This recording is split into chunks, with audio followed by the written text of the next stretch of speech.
아까도 저희가 말씀드렸다시피 22대 국회에 들어서 첫 체포 동의안이 그제 국회에 접수가 됐습니다.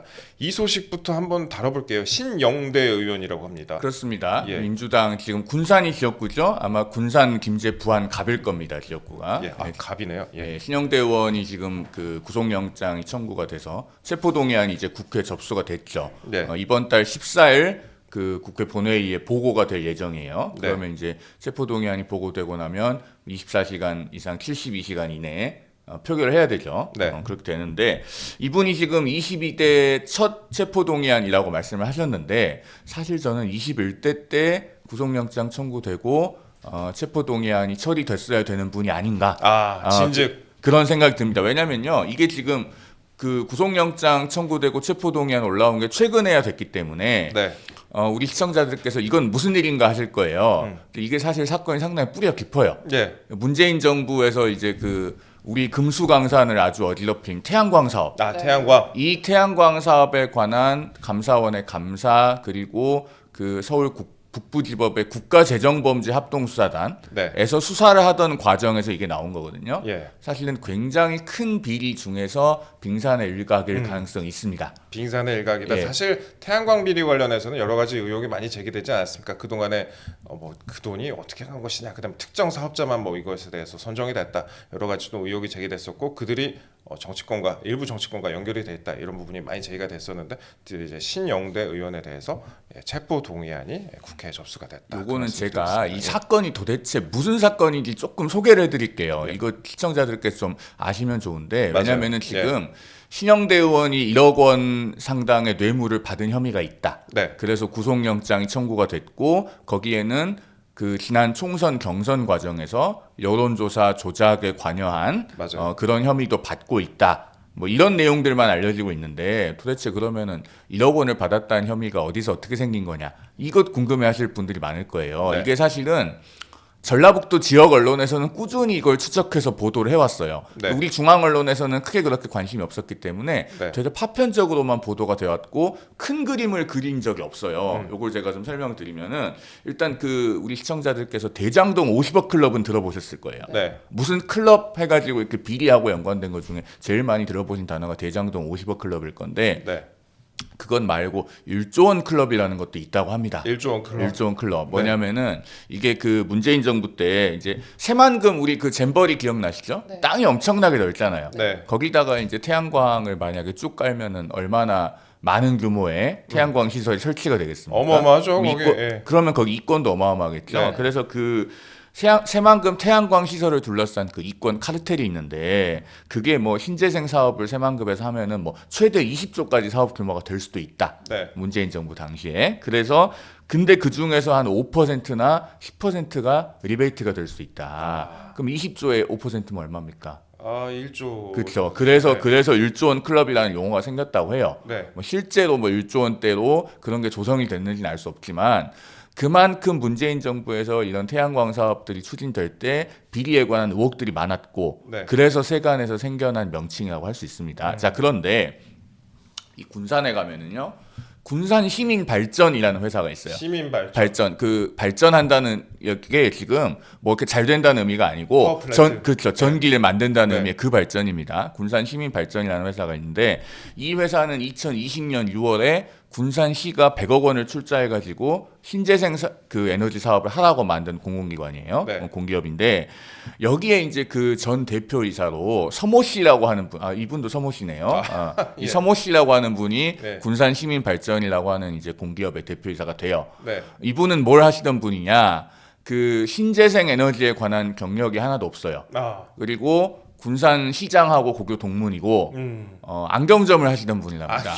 안경점을 하시던 분. 물론 좋은 직업입니다. 태양광하고는 관련이. 안경점은 네. 좋은 직업인데 예. 신재생 에너지 사업을 예. 안 해봤잖아요. 예. 그러니까 우리 그 타이 이스타젯에 취업한 문재인 전 대통령의 전사위 서모 씨. 예. 여기도 서모 씨인데 그렇죠. 그 예. 항공 관련 경력이 없잖아요. 네. 굉장히 비슷한 케이스예요. 그래서 이분이 이제 2023년에 감사원에서 신재생 에너지 사업 추진 실태 감사라는 거 결과를 발표를 해요. 네. 6월에 한번 발표하고 11월에 한번 발표를 하는데 네. 이때 뭐가 드러났냐면 이 군산 시민 발전에 이 서모 씨라고 하는 분을 대표로 앉힐 때 이분이 이제 시장의 고교 동문인데 지원 과정이 되게 비정상적이에요. 군산시에서 네. 그 마감 하루 전에 연락을 해가지고 지원 의사를 타진을 합니다. 하루 전에. 하루 전에.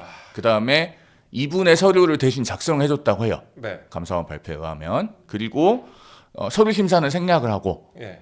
그 다음에 시장의 선택권을 넓힌다고 해서 면접 그걸 4배수로 해가지고 이 서모 씨가 대표가 된 겁니다. 네. 뭐 대표가 된 것까지는 일단 그렇다 칩시다. 네. 이제 근데 그 다음에 많은 일이 일어나요. 네. 이 군산 시민 발전이라고 하는 회사를 이제 왜 만들었냐면 2020년에 군산에서 그 99메가와트 규모의 태양광 사업을 합니다. 총 사업비 1,000억 원짜리. 이제 이거를 하는데 이 지역에서 태양광 사업 이런 걸 하면은 지역에서 또 그 시민단체들 민원 이런 것도 많지 않겠어요? 네. 그러면은 이제 우리가 여기서 봐야 될 게 이때 이제 그 군산 시민발전이라고 하는 회사만 있었던 게 아니고 새만금 솔라파워라고 하는 회사도 솔라파워. 예. 태양광이죠 말 그대로 솔라파워. 이 회사는 이제 새만금 태양광 발전 사업을 위해서 그러니까 한국수력원자력하고 그다음에 현대글로벌이라는 회사가 공동으로 설립한 특수목적법인이에요. 네. SPC. 그래서 이 새만금 솔라파워의 사업단장으로 최모 씨라고 하는 사람이 있습니다. 네. 지역에서 이제 그 시민단체들이 민원을 많이 제기를 하니까 그 지역 국회의원 등등에게 청탁을 해서 이 민원 문제를 해결할 계획을 세웠다고 합니다. 그래서 이 최모 씨는 지금 이제 그 구속 기소가 됐어요. 그런데 이 최모 씨가 조성한 비자금이 2억 4,290만 원. 2억 4천. 이게 수사기관이 확인을 한 거예요. 네. 예, 그래서 이 2억 4,290만 원을 조성을 해서 그 중에 이제 신영대 의원에 대한 청탁 대가로 앞서 말한 그 군산 시민발전의 대표 서모 씨한테 이제 1억 원을 줬다는 겁니다. 이런 것들이 지금 수사 과정에서 쭉 나왔어요. 그래서 완전이네요, 완전. 네. 이게 지금 제가 봤을 때는 드러난 비리의 일부일 거라고 생각을 합니다. 네. 앞서 이제 서두에 1조 원 클럽 말씀드렸지만은 네. 이 태양광 사업이 문재인 정부 들어서 급격하게 드라이브가 걸리고 굉장히 이제 전국적으로 광범위하게 추진이 됐기 때문에 수많은 의혹들이 그동안에 제기가 되어 왔어요. 어쨌든 그러면 다시 본론으로 돌아가서 네.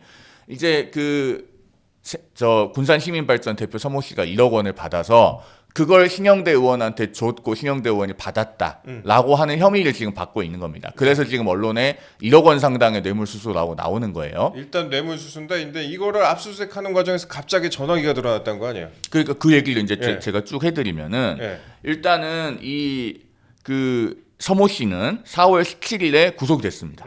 1억 원을 자기가 받은 혐의로. 네. 그러니까 아까 그 새만금 솔라파워의 사업단장 최모 씨로부터 국회의원 등에 대한 청탁을 해달라는 명목으로 1억 원을 받아서 알선수재로 구속됐어요. 4월 17일에. 네. 그리고 4월 17일에 이 구속된 그 서모 전 대표가 신영대 의원에게 청탁성 보고를 했다라는 진술을 합니다. 그렇게 돼서 5월 2일에 신영대 의원의 군산 지역구 사무실 압수수색을 해요. 그러니까 이게 지금 10월 31일에 구속영장이 청구가 된 게 언론에 알려져서 갑자기 하늘에서 뚝 떨어진 사건 같은데 그렇지 않아요. 되게 오래됐어요. 그리고 2023년에 그 감사원이 감사 결과를 발표하고 뭐 수사 의뢰를 하고 했다고 제가 말씀을 드렸는데 사실은 이게 그 지역에서 건설업자가 군산 지역의 어느 건설업자가 2021년에 그 국민권익위원회에 공익 신고를 했답니다. 부패 신고를 했는데 이게 어떻게 됐냐면은 2021년에 신고를 했는데 13개월 동안 어떤 연락이나 답변도 받지 못했다고 합니다.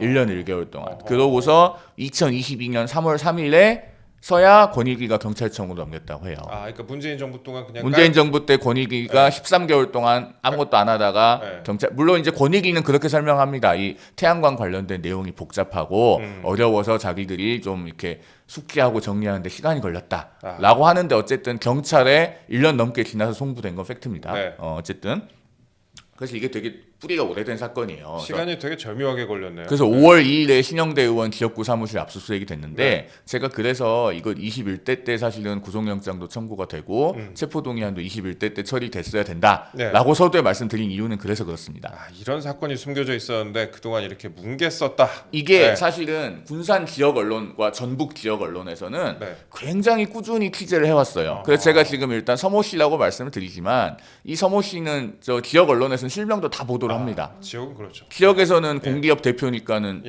저명 인사죠. 다 보도를 해요. 그래서 5월 2일에 어쨌든 군산 지역구 사무실 압수수색을 하고 그 다음에 6월 28일에는 신영대 의원의 국회의원회관 사무실도 압수수색 했습니다. 네. 이건 그때 떠들썩하게 좀 보도가 됐어요. 예, 예. 왜 떠들썩하게 보도가 됐냐면 아침 9시에 수사관들이 압수수색 영장을 들고 갔는데 압수수색 영장 집행이 된 건 오후 5시에 됩니다. 네. 왜냐하면 우원식 국회의장이 동의를 안 해줘서. 아하.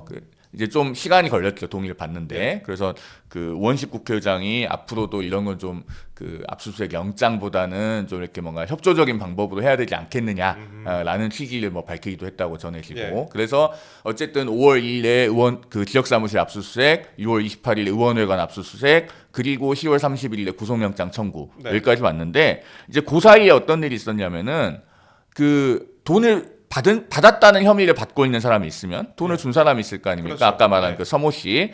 그 서모 씨는 일단 5월 31일에 본인의 그 첫 공판에서 일단 그 새만금 솔라파워의 사업단장 최모 씨한테서 1억 원을 국회의원 청탁 등 명목으로 받은 혐의는 인정을 했어요. 받은 건 인정을 했고 그래서 지금 이번 달 1일입니다. 그 신영대 의원 구속영장 청구된 다음 날 네. 이 서모 씨에 대한 1심 판결이 있었고 서모 전 대표는 징역 1년 6개월 실형이 나왔어요. 아, 이미 그 사람은 실형이 나왔고. 알선 수재가 지금 1심에서 실형이 나왔고 예. 법원이 뭐라고 했냐면 이 서모 전 대표에 대해서 네. 피고인은 국회의원과의 친분을 이용해 뇌물 목적임을 알면서도 1억 원을 수령했다. 예. 이렇게 지금 밝혔습니다. 물론 신영대 의원이 지금 뭐 기소가 되거나 해당 사건의 직접적인 피고인 당사자는 아니기 때문에 이 돈이 뭐 전달됐는지에 대해서 직접적으로 판단했는지는 지금 언론을 통해서 알려지지 않고 있습니다. 자, 제가 지금 이 사건의 그 전모에 대해서 대강 이렇게 브리핑을 해드린 이유는 지금 신영대 의원은 어떤 주장을 하고 있냐면 표적 수사다, 안 그래도- 표적 수사다라고 하면서 네. 그 윤석열 정권에서 민주당 중요한 표결을 앞두고 민주당의 표수를 줄이기 위한 그 계획을 갖고 나를 지금 구속하려고 하는 거다. 민주당 표를 줄이는 작전을 펴고 있다. 이런 얘기를 하고 있잖아요. 네. 그러면은 네. 우리 시청자들께서 이 사건은 사실 많은 분들이 처음 보셨을 거예요. 네. 그러면은 이게 뭐지? 하늘에서 뚝 떨어진 사건 같은데 정말 그런가 싶으실 수도 있어서 이게 사실은 꽤 수사가 오랫동안 진행되어 온 사건이라는 걸 제가 설명을 드리는 겁니다. 아, 이거 정말 박진감 넘치는 내용이었네요. 정말 이 정도의 사건이 지금까지 구속영장이 청구가 안 되고 있었던 것도 어떻게 보면 좀 신기한 부분. 그러니까 일반인 예. 같으면은 훨씬 더 속도감 있게 네. 수사가 진행됐을 것 같은데 네. 그래도 국회의원이고 하니까 상당히 수사에 신중을 기하지 않았을까 저는 그런 생각이 들고 적어도 이 정도 진행되어 온 과정이라면 즉 2021년에 그 이 새만금 태양광 사업에 관해서 지역 건설업자의 국민권익위에 대한 부패 신고가 있었고 그게 경찰에 한 1년 넘게 지나서 넘어갔고 감사원이 2023년에 2번에 걸쳐서 이 태양광 사업 관련된 감사 결과를 발표하고 2023년에 수사 의뢰도 하고 그래서 서울 북부지검의 국가재정범죄합동수사단에서 수사를 하는 과정에서 꼬리에 꼬리를 물고 이게 나온 거예요. 그러니까 그 브로커가 나오고 브로커가 돈을 준 그 지역 공기업 대표가 나오고 지역 공기업 대표가 무슨 명목으로 돈을 받았는지 봤더니 국회의원한테 청탁할 명목으로 받았고 그래서 국회의원한테 청탁성 보고를 했다는 진술도 나왔고 그러니까 국회의원을 수사를 해야죠. 그 수사를 해서 압수수색을 하고 그 신영대 의원의 보좌관은 핸드폰도 압수수색 당했어요. 압수수색이 됐고 이 1억 원과 직접적으로 관련이 있는 거는 이제 아닌 것 같긴 한데 다른 돈을 받아서 신영대 의원의 전 보좌관은 이미 구속 기소가 됐습니다. 그럼 이제 신영대 의원밖에 안 남았네요. 그러니까 지금 관련자들이 쭉쭉쭉 네. 다 수사돼서 기소가 되고 이제 신영대 의원까지 온 거예요 지금. 네. 이런 사건이기 때문에 절대 하늘에서 뚝 떨어진 사건은 아니다. 예. 그러면은 저는 어떻게 하는 것이 맞다고 보냐. 물론 이건 있어요. 돈을 줬다는 사람이 있지만 실제로 받진 않아서 배달 사고가 있었을 가능성도 제가 완전히 배제하는 건 아닙니다. 세상에는 그런 사건도 존재하니까. 네. 그래서 제가 지금 신영대 의원이 받고 있는 혐의가 100% 사실이다라고 단정하는 건 아니에요. 다만 자, 이 정도 혐의를 받고 있으면 국회의원이잖아요. 예. 그리고 민주당은 당론으로 정당한 체포영장에 대해서는 구속영장에 대해서는 우리가 불체포특권 행사하지 않겠다라고 작년에 의원총회에서 당론으로 결의도 했습니다. 그러면은 내가 당당하게 영장실질심사 나가서 소명하겠다라고 하고 법원에 나가서 소명을 하는 게 도리예요. 그런데 지금 뭐라고 합니까? 난 표적 수사 받고 있다. 윤석열 정권에서 중요한 표결을 앞두고 민주당 표를 줄이려고 지금 나를 잡아 넣으려고 하는 거다. 거기다가 지금 이재명 대표는 뭐라고 합니까? 당 대표가 직접 당 법률위원회에 지시를 했어요. 이게 정치 탄압 가능성이 있는지 확인해 보라. 확인해 보라. 검토해 보라. 정치 탄압 가능성이 있는지 네. 검토해 보라. 그러면은요. 이거는 방탄하겠다는 거거든요. 체포 동의안 올라오면 부결시키겠다는 얘기예요. 이게 왜 이렇게 됩니까? 이재명 대표가 작년에 두 번째 체포 동의안 올라왔을 때 이미 당론으로 정당한 그 구속영장에 대해서는 체포 동의안에 대해서는 불체포 특권 행사하지 않겠다고 당론으로 채택해놓고도 자기가 SNS에 올려서 동료 의원들에게 부결을 호소했잖아요. 대선 공약이었잖아요. 근데 이재명 대표가 불체포 특권 폐지하자고 대선 공약이었는데. 저는 이재명 대표가 허위사실 공표로 재판도 받고 있는 분이어서 네. 뭐 대선 공약 이런 건 믿지 않습니다. 근데 어쨌든 민주당이 그래도 공당이라면서 네. 당론으로 채택을 했는데도 지금 이렇게 해요. 그러니까 이재명 대표가 네. 본인의 체포 동의안도 부결시켜달라고 호소를 했던 분이기 때문에 그러면은 민주당에서는요 당 대표한테도 정당한 구속영장이 아닌데 정당한 구속영장, 정당한 체포동의안이라는 건 존재할 수가 없는 거예요 논리적으로. 자 그러니까 지금 이런 사건에 대해서도 신영대 의원 체포동의안에 대해서 정치 탄압 가능성이 있는지 검토해보라 라는 지시가 나오는 겁니다. 이건 공당으로서 굉장히 몰염치하고 몰상식한 거예요. 저는 근데 한 가지 궁금했던 게 이재명 대표가 예전에 이제 뭐 대선 공약에 그렇게 얘기를 했고 이제 본인의 구속 영장이 청구가 됐을 때 그때 상황이 엄혹하게 바뀌었다 이렇게 얘기를 했어요. 그러니까 상황이 바뀌었으니까 뭐 이제 말이 바뀌었다 이런 식인데 근데 그렇게 얘기를 했는데 다시 저는 신영대 의원이 그러니까 그게 궁금했어요. 신영대 의원이 혹시나 그 이재명 대표에 대한 그 표결 때 혹시나 찬성표를 던졌다면 이분에 대해서 혹시나 뭐 구속할 수도 있다 이런 식으로 혹시 반응을 보이지 않을까 그랬는데 일단은 신영대 의원이 이런 식으로 이제 이재명 대표 반응을 보이는 걸 보면 신영대 의원이 그때 반대표를 던지지 않았을까 이런 생각도 드네요. 지금 민주당에 남아있는 비명은 낙천한 비명만 있다. 이게 거의 정설이죠. 예. 네, 그렇기 때문에 뭐 무기명 투표니까 네. 기표소 안에 들어가서 어떻게 표결했는지 알 수 없지만 예. 어쨌든 이재명 대표가 지금 직접 정치 탄압 가능성이 있는지 검토해보라 네. 라고 지시했다는 점 다시 한번 강조해서 말씀드립니다. 알겠습니다. 그 참고로 이제 신영대 의원의 당시 공천 경쟁자는 이제 김의겸 흑석 선생님이었어요. 그렇죠. 예. 그리고 저희가 그러면은 그 신영대 의원 관련해서 그 갈래가 크게 두 개예요. 그 방금 말씀하셨던 태양광 관련된 뇌물 부분, 그다음에 다른 하나 부분이 또 여론 조작 관련된 부분인데 이 부분 또 어떤 건지 좀 설명 좀 간단히 이게 부탁드릴게요. 지금 예. 그 공천을 받으면 깃발만 꽂아놔도 당선이 되는 지역에서는 이런 일들이 심심치 않게 벌어집니다. 아예 선거운동을 안 해요. 공천이 그렇죠. 되면. 예. 제가 아마 우리 뉴스 캐비넷에 나와서도 말씀드린 네. 적이 있는 것 같아요. 이번 총선 때도 광주의 한 지역에서는 경선이 끝나고 후보자가 가려지니까 그 캠프 사무실 앞에 2박 3일 동안 캠프 문 안 연다고 써붙여놨다가 기사화된 적이 있잖아요. 네. 그런 일들이 벌어지는데 이 군산 지역도 마찬가지입니다. 그 경선은 굉장히 치열한데 사실상 그 본선에 나갈 후보가 정해지면 본선은 싱거워요. 네. 이런 지역에서는 경선 과정에서 매우 많은 일들이 벌어지는데 그 중에 하나가 지금 이 신영대 의원이 역시나 혐의를 받고 있는 경선 과정에서의 여론조사 조작이죠. 네. 지금 일단 신영대 의원의 구속영장에 적시된 혐의는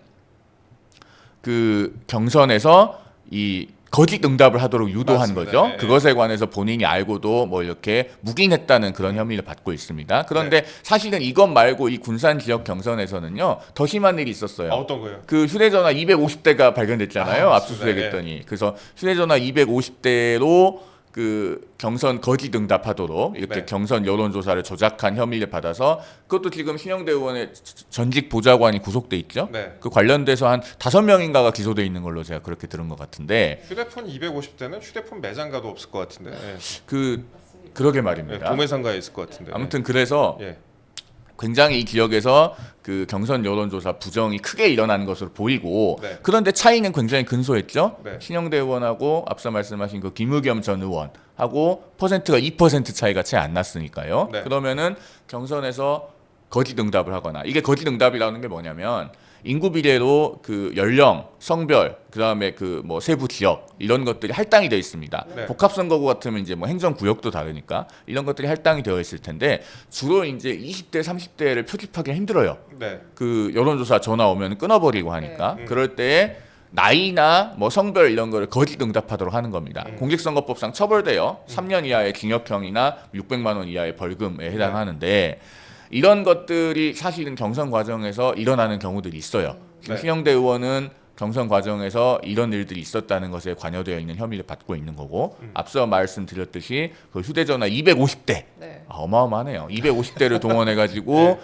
경선 여론조사를 조작한 혐의는 이미 관련자들이 구속되어 있고 네. 이게 만약에 신영대 의원과 공범 관계 있다면 공범이 기소되어 있는 동안에는 공소시효가 정지되기 때문에 지금 총선이 끝난 지 6개월이 지났지만 네. 이 부분에 대해서도 신영대 의원의 공소시효는 살아 있습니다. 그래서 전반적으로 굉장히 중한 혐의를 받고 있는 거예요. 우리가요 뇌물 받은 액수가 1억 원 이상이면 네. 그 특정범죄가중처벌법상 법정형이 무기징역 또는 10년 이상이에요. 예. 굉장히 중합니다. 상당히 중하네요. 거기다가 선거사법은 분리선고하게 돼 있어요. 네. 왜냐하면은 선거법 위반으로만 벌금 100만 원 이상인지 아닌지 명확하게 가려야 되기 때문에 네. 다른 범죄들과 같이 기소해도 선거범죄는 분리선고하게 돼 있죠. 네. 그러면은 자 만약에 1억 원 뇌물을 받은 게 유죄로 인정이 된다면 특가 뇌물로 무기징역 또는 10년 이상. 네. 물론 안 받았을 가능성은 전 존재한다고 말씀드립니다. 그다음 뇌물 액수를 또 다툴 여지도 있을 수 있을 거예요. 그러나 다 인정되면 10년 이상이에요. 게다가 앞서 제가 말씀드린 여론조사 거짓 응답 유도. 그다음에 아직 공범이 재판 중인 만약에 공범관계가 있다면 공범이 재판 중인 여론조사 조작 혐의도 있고 그러면 네. 얼마나 혐의가 중합니까? 근데 이거를 국회가 헌법에 불체포 특권이 있다고 이거를 방탄을 할 일인가요? 제가 봤을 때 일반인이었으면요 이거 지금 엄청난 장기 레이스네요. 보니까 방금 말씀하신 혐의를 대충 더해 보니까 이거는 한 5개년 계획을 3개 정도 짤 수 있는 그 정도의 시간이 나올 수 있을 것 같습니다. 예. 그래서 네. 본인의 국회의원직을 던져서 네. 불체포 특권이 없는 송영길 전 민주당 예. 대표는 소나무당 대표님. 그렇죠. 예. 지금 소나무당 대표인가요? 예. 그 구속됐었잖아요. 아 그렇죠. 예. 네. 그래서 그 사안과 비교해 보면은 이 방탄을 하는 게 대단히 잘못됐어요. 아마 우리 시청자들께서도 이 방탄이 옳다고 생각하시는 분은 한 분도 안 계실 것이다. 네. 그런 말씀을 드립니다. 제가 신영대 의원 관련해서 그 변호사님 설명 듣다가 도끼 자루가 썩는지 몰랐습니다.